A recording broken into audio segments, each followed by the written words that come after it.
as you know very well, today we had a grammar class, and grammar class actually I just mentioned every single things about the present simple, right? Present tense we know very well the present কি চার ভাগে করা যায়, একটা হচ্ছে present simple, present continuous, present perfect continuous. ওকে, so আমরা এখানে কি শিখেছি? আমরা শিখেছি present simple আবার দুই ধরনের, একটা হচ্ছে be verb দিয়ে, একটা হচ্ছে present action verbs, right?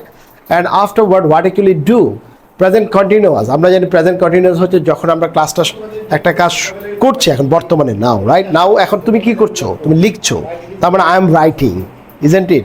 I am listening, I am watching, even তুমি এটা করছো, রাইট? অ্যান্ড আরেকটা বিষয় কি, প্রেজেন্ট পারফেক্ট হচ্ছে তুমি কাজটা কখন শুরু করেছিলে এখন শেষ করেছো। যেমন তুমি তোমার হোমওয়ার্কটা ফিনিশ করেছো, হোমওয়ার্কটা কমপ্লিট করেছো, তাহলে I have completed my homework. তাহলে কাজটা তো তুমি এখন করো নাই, কাজটা শুরু করেছিল আগে, এখন শেষ করেছো, তাই না? তার মানে এটা হচ্ছে প্রেজেন্ট পারফেক্ট।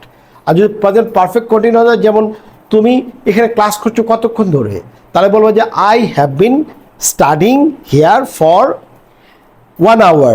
আর যদি তুমি স্পেসিফিক বলো তাহলে কি বলো, I have been studying since 12 o'clock, right? So আমাদের এই বিষয়টাকে ডিসকাস করার পর আমরা তোমাদের যে কাজটা দিয়েছি সেটা হচ্ছে তোমাদেরকে how to use in a context. That's why now you are writing tell about yourself. But if you talk about yourself, definitely you bring it like about yourself, about your school, about your coaching, about your study, about your hobby, about your life. So every single way আমি যেটা তোমাদের recommend করছি যে তোমরা যেন present টেন্সটাকে লিখতে পারো, ঠিক আছে, চার ভাবেই, right? That's for today. So just do it for 10 minutes. I want to see how you are doing your writing. Wonderfully you do it.